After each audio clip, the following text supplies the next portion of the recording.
Hello friends, welcome to my video. इस video में हम इंडियन पॉलिटी का 200 प्लस एमसीक्यू का पार्ट 3 कराएंगे। पार्ट 1 एंड पार्ट 2 का लिंक आपको डिस्क्रिप्शन में मिल जाएगा या मेरा चैनल में विजिट करके भी देख सकते हैं।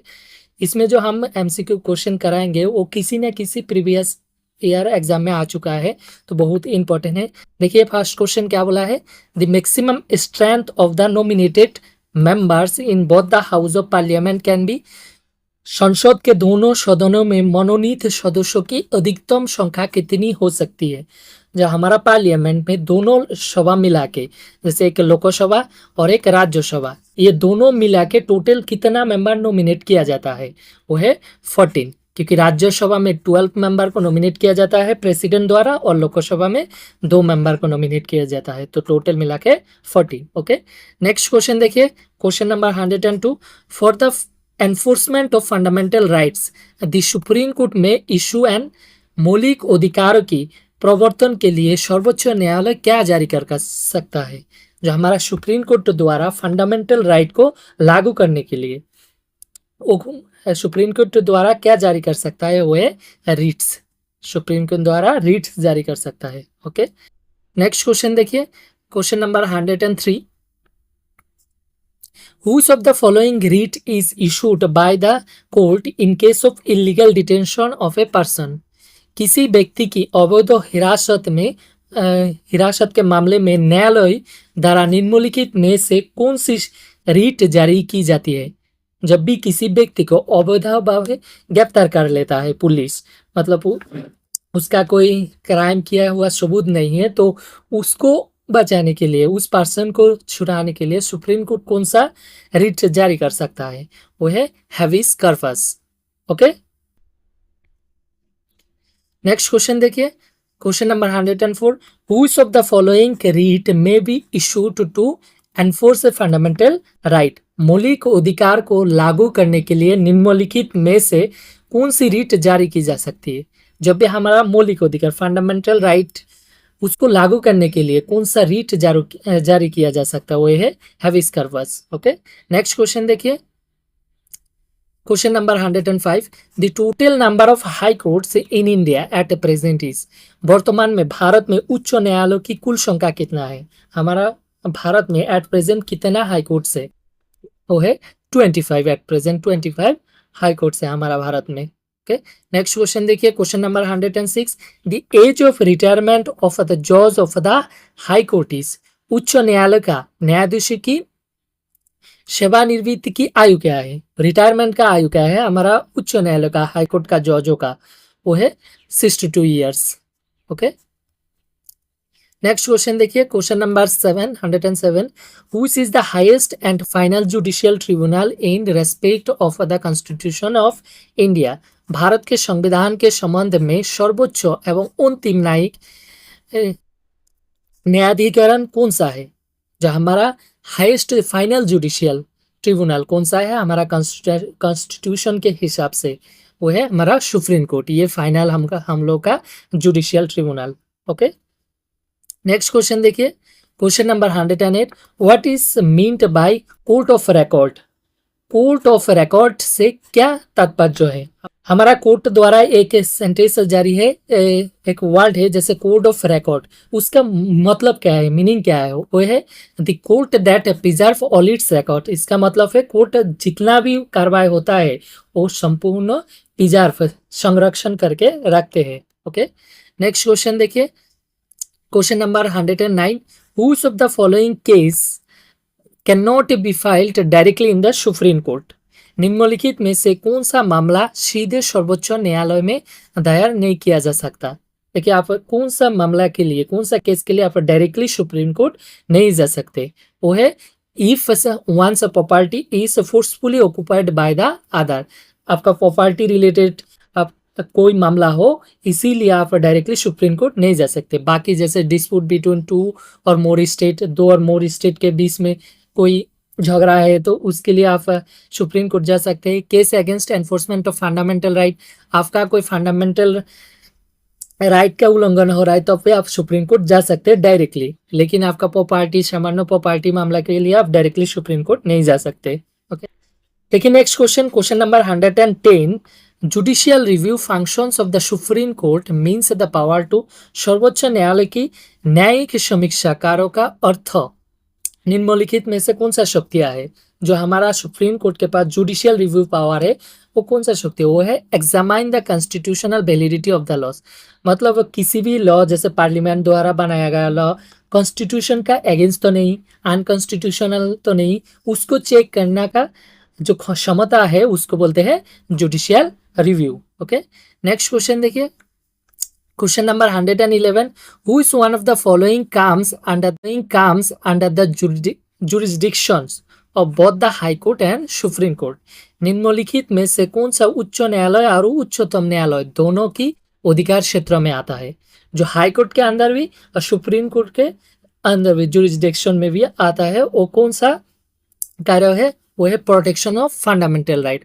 हमारा जो फंडामेंटल राइट को देखभाल करना, प्रोटेक्ट करना, उसका जुरिस्डिक्शन वो दोनों के अंदर आता है, हाई कोर्ट में भी सुप्रीम कोर्ट में भी। ओके, नेक्स्ट क्वेश्चन देखिए, क्वेश्चन नंबर 112, ए जज of the supreme court of India is to hold office until he attain the age of. भारत के सर्वोच्च न्यायालय की एक न्यायाधीश को निम्नलिखित आयु प्राप्त करने तक पद पर बने रहना होगा। जो हमारा सुप्रीम कोर्ट का जज है वो कितने वर्ष तक अपना पद में रह सकता है? वो है 65 ईयर्स। लेकिन हाई कोर्ट का जज 62 ईयर्स से क्लियर, लेकिन सुप्रीम कोर्ट का जज 65 ईयर। नेक्स्ट क्वेश्चन देखिए, question number 113, the supreme court of India was set up under. Bharat का सर्वोच्च न्यायालय किसके तहत स्थापित किया गया था? जो हमारा सुप्रीम कोर्ट ऑफ इंडिया वो कौन सा एक्ट के तहत स्थापित किया गया था? वो है regulating act of 1773। Next question देखिए, question number 114, if the parliament passes a law which is against the constitutions it can be declared as unconstitutional by the। यदि संसद कोई ऐसा कानून पारित करती है जो संविधान के विरुद्ध है तो उसे असंवैधानिक घोषित किया जा सकता है। तो उसे किसके द्वारा असंवैधानिक घोषित किया जा सकता है, अनकॉन्स्टिट्यूशनल घोषित किया जाता है? वो सुप्रीम कोर्ट द्वारा। जब भी हमारा पार्लियामेंट और किसी लॉ बनाए जो अनकॉन्स्टिट्यूशनल हो तो उसको अनकॉन्स्टिट्यूशनल घोषित कर दिया जाता है सुप्रीम कोर्ट द्वारा। ओके, नेक्स्ट क्वेश्चन देखिए, question number 115, in which article of Indian constitution established supreme court of India. भारतीय संविधान के किस अनुच्छेद में भारत के सर्वोच्च न्यायालय की स्थापना की गई थी? कौन सा आर्टिकल द्वारा हमारा सुप्रीम कोर्ट ऑफ इंडिया स्थापित किया गया था? वो आर्टिकल 124। ओके, नेक्स्ट क्वेश्चन देखिए, क्वेश्चन नंबर 116, द जज of the supreme court take an oath or affirmations before entering upon office conducted by. उच्च न्यायालय के न्यायाधीश पद ग्रहण करने से पहले शपथ लेते हैं या प्रतिज्ञा करते हैं जिसके संचालन किया जाता है। जब भी हमारा सुप्रीम कोर्ट का जज अपना ऑफिस में जाने से पहले तो ओथ लेता है, शपथ लेता है, तो उसका शपथ कौन दिलाता है? वो है हमारा प्रेसिडेंट और या vice president of India. Okay, देखिए next question, question number 117, to whom does a जज of supreme court address his resignation if he wants to leave office before his term is complete. उच्चतम न्यायालय का कोई न्यायाधीश अपना इस्तीफा किसे संबोधित करता है यदि वो अपना कार्यकाल पूरा होने से पहले पद छोड़ना चाहता है? जब भी हमारा सुप्रीम कोर्ट जज अपना कार्यकाल खत्म होने से पहले रेजिग्नेशन देना चाहता है तो रेजिग्नेशन लेटर वो किसे देगा? वो प्रेसिडेंट को देगा। ओके, नेक्स्ट क्वेश्चन देखिए, question number 118, the oath to a high court जज इज एडमिनिस्ट्रेट बाय द। उच्च न्यायालय के न्यायाधीश को शपथ दिलाई जाती है किसके द्वारा? जो हाई कोर्ट जज होता है उसको शपथ किसके द्वारा दिलाई जाती है? वो है governor of a state. Okay, देखिए अगला question, question number 119, the constitution gives the power of superintendence over all subordinate court to the high courts under which article. संविधान कौन सी अनुच्छेद के तहत सभी अधीनस्थ न्यायालय पर अधिक्षण की शक्ति उच्च न्यायालय को देता है? कौन सा आर्टिकल द्वारा हमारा कॉन्स्टिट्यूशन बाकी जो नीचे सबऑर्डिनेट कोर्ट है जैसे डिस्ट्रिक्ट कोर्ट हो गया उनका सुप्रिटेंडेंस का पावर हाई कोर्ट को देता है? वो कौन सा आर्टिकल द्वारा देता है? वो है आर्टिकल 227 ओके।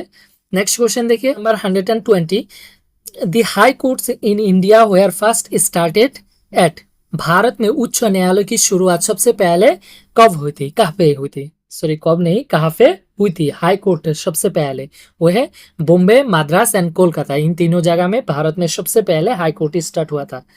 नेक्स्ट क्वेश्चन देखिए 121, the union territories which has a high court of its own, वो केंद्र शासित प्रदेश जिसका अपना उच्च न्यायालय है, वो कौन सा यूनियन टेरिटरी है जिसका अपना उच्च न्यायालय हाई कोर्ट है? वो है दिल्ली एंड पुडुचेरी। पहले सिर्फ दिल्ली का हाई कोर्ट था, लेकिन अभी पुडुचेरी का भी हाई कोर्ट है। ओके, नेक्स्ट क्वेश्चन देखिए 122, in which high court jurisdiction Andaman and Nicobar island comes, Andaman and Nicobar island द्वीप समूह किस उच्च न्यायालय के क्षेत्राधिकार में आता है? जो हमारा अंडमान एंड निकोबार आइलैंड वो कौन सा हाई कोर्ट का जुरिस्डिक्शन में आता है? वो है मद्रास हाई कोर्ट, उसका मद्रास हाई कोर्ट का जुरिस्डिक्शन में आता है। Next question 123, in India the power to increase the number of जजेस in the supreme court lies with, Bharat में सर्वोच्च न्यायालय में न्यायाधीशों की संख्या बढ़ाने का शक्ति किसके पास है? जो हमारा जज का सुप्रीम कोर्ट जज का इंक्रीज करने का पावर किसके पास है? वो है पार्लियामेंट ऑफ इंडिया के पास है।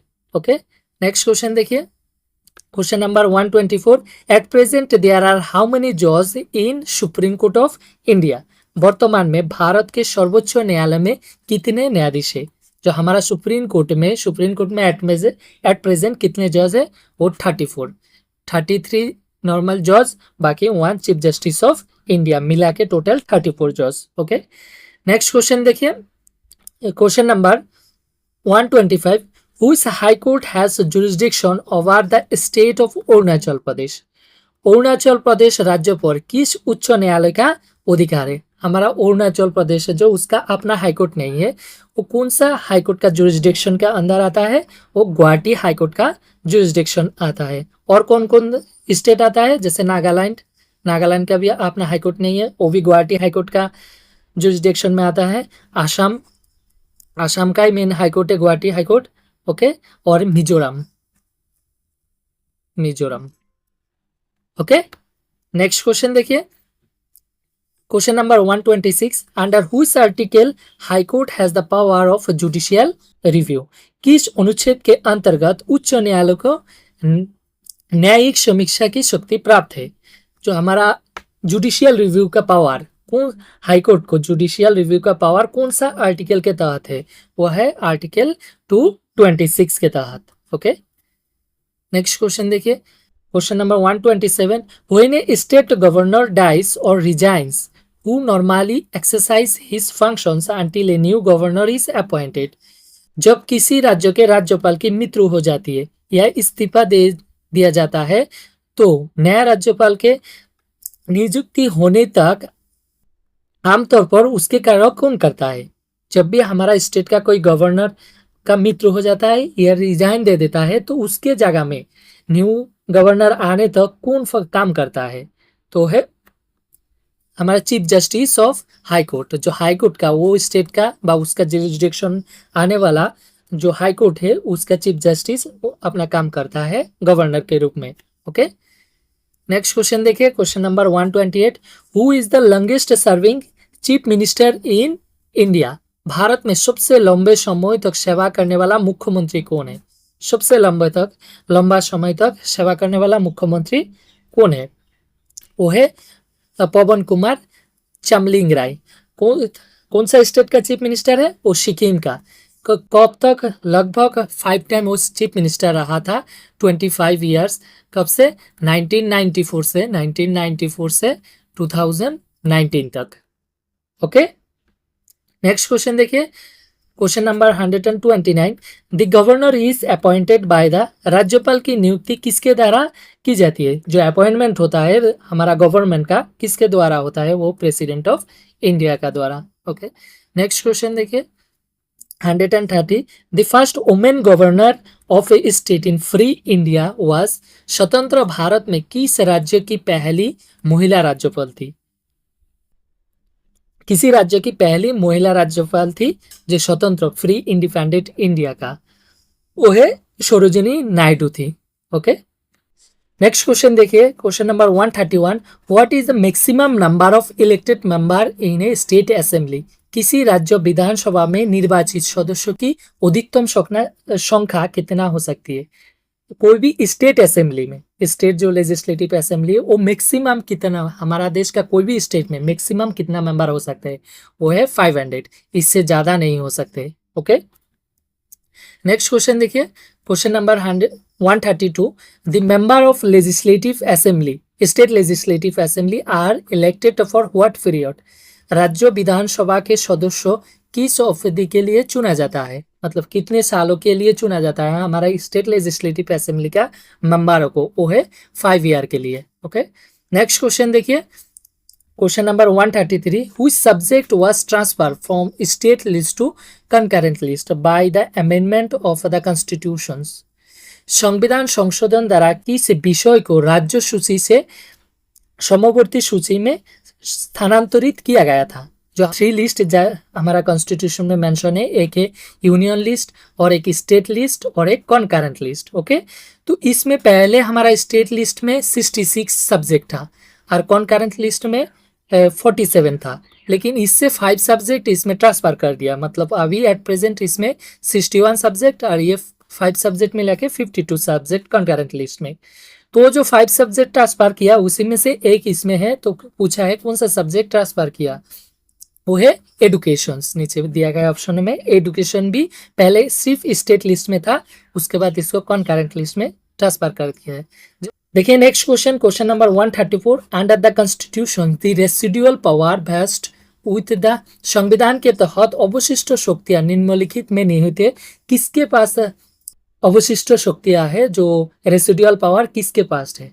वो है हमारा यूनियन गवर्नमेंट के पास। नेक्स्ट क्वेश्चन देखिए, question number 135, at present the union list contain how many subject? वर्तमान में संघ सूची में कितने विषय शामिल है? जो हमारा यूनियन लिस्ट है उसमें एट प्रेजेंट कितने सब्जेक्ट है? वो है 100 है, पहले इसमें कितने था? 97 था, एट प्रेजेंट 100 सब्जेक्ट है। ओके, नेक्स्ट क्वेश्चन देखिए, question 136, union parliament has the power to legislate on the subject of all 3 list in respect of, केंद्रीय संसद को निम्नलिखित के संबंध में तीनों सूचियों की विषय पर कानून बनाने का शक्तियां है? कौन सा एरिया के लिए हमारा केंद्रीय सरकार को तीनों सूची, जैसे union list, state list, concurrent list, तीनों लिस्ट के जो सब्जेक्ट है उसमें कानून बनाने का पावर है हमारा सेंट्रल गवर्नमेंट को? वो है यूनियन टेरिटरी के लिए, क्योंकि यूनियन टेरिटरी तो अपना सरकार है ही नहीं, जिसमें है फिर भी हमारा यूनियन पार्लियामेंट के पास पावर है, वो तीनों लिस्ट के अंदर जो सब्जेक्ट मेंशन है उसी से कानून बना सकते हैं। ओके, नेक्स्ट क्वेश्चन देखिए, question number 137, railway is a subject on the, railway एक विषय, रेलवे कौन सा सब्जेक्ट है? वो है यूनियन लिस्ट का एक सब्जेक्ट है रेलवे, क्योंकि। नेक्स्ट क्वेश्चन देखिए, question number 138, English is the official language of which of the following states? अंग्रेजी निम्नलिखित में से किस राज्यों की आधिकारिक भाषा है? जो अंग्रेजी, इंग्लिश कौन सा स्टेट का स्टेट लैंग्वेज है, वो आधिकारिक भाषा है, ऑफिशियल लैंग्वेज है? तो है नागालैंड का, इंग्लिश नागालैंड का ऑफिशियल लैंग्वेज है। ओके, नेक्स्ट क्वेश्चन देखिए, question number 139, Which one of the following was an associated state of India before becoming a full-flagged state? पूर्ण राज्य बनने से पहले निम्नलिखित में से कौन सा भारत का सहयोगी राज्य था? हमारा देश का पूर्ण राज्य, पूरी कंप्लीट स्टेट बनने से पहले वो एक एसोसिएट स्टेट था, मतलब सहयोगी स्टेट था। वो कौन सा स्टेट? वो है सिक्किम। ओके, नेक्स्ट क्वेश्चन देखिए, question number 140, which of the following union territories attained statehood in February 1987? फरवरी 1987 में निम्नलिखित में से किस केंद्र शासित प्रदेश को राज्यों का दर्जा प्राप्त हुआ है? 1987 में कौन सा यूनियन टेरिटरी को, जो स्टेट का दर्जा दिया गया है? वो है गोवा। ओके, नेक्स्ट क्वेश्चन देखिए, question number 141, the state of Bombay was bifurcated into Maharashtra and Gujarat on May 1 in the year Bombay राज्य को किस वर्ष 1 मई को महाराष्ट्र और गुजरात में विभाजित किया गया था? जो बॉम्बे था पहले था, उसको डिवाइड करके, बॉम्बे को डिवाइड करके महाराष्ट्र एंड गुजरात बनाया गया था। वो कौन सा साल में? वो है 1960। ओके, नेक्स्ट क्वेश्चन देखिए, question number 142। The first general election in India where held. Bharat में पहला आम चुनाव कब हुआ था? जो पहला जनरल इलेक्शन कब हुआ था? वो है 1951। नेक्स्ट क्वेश्चन देखिए, question number 143। The first law officer of the government of India is. Bharat सरकार का प्रथम विधि अधिकारी कौन होता है? फर्स्ट लॉ ऑफिसर कौन होता है हमारा भारत सरकार का? वो है attorney general of India. Okay, next question देखिए, question number 144। Who is the highest law officer of a state. किसी राज्य का सर्वोच्च कानून अधिकारी कौन होता है? जैसा हमारा देश का सर्वोच्च कानून अधिकारी को होता है अटॉर्नी जनरल ऑफ इंडिया, तो किसी स्टेट का सर्वोच्च कानून अधिकारी होता है advocate general. Okay, next question देखिए, question number 145। Elections of Rajya Sabha is held after. Rajya Sabha का चुनाव कितने वर्षों के बाद होता है? जो हमारा राज्यसभा, उसका चुनाव कितने साल के अंतर्गत होता है? वो है 2 साल के बाद होता है। 2 ईयर बाद हमारा राज्यसभा का चुनाव होता है, क्योंकि हमारा राज्यसभा जो है एक परमानेंट बॉडी है, वो कभी डिसॉल्व नहीं होगा। ओके, तो उसका मेंबर का जो टेन्योर है वो 6 ईयर है। राज्यसभा का मेंबर टेन्योर 6 ईयर है, लेकिन 1/3 मेंबर, 1/3 मेंबर हर 2 साल में रिटायर हो जाता है। तो हर 2 साल में जो 1/3 मेंबर रिटायर होगा उसके इलेक्शन भी होना है, तो इसीलिए हर 2 साल में उसका इलेक्शन होता है राज्यसभा में। ओके, नेक्स्ट क्वेश्चन देखिए, question number 146। The powers of the election commission are given in which of the following articles of the constitution. चुनाव आयोग की शक्तियां संविधान के निम्नलिखित में से किस अनुच्छेद में दी गई है? जो हमारा इलेक्शन कमीशन के पावर है, वो पावर कौन सा आर्टिकल में दिया गया है हमारा इलेक्शन कमीशन को? वो है आर्टिकल 324।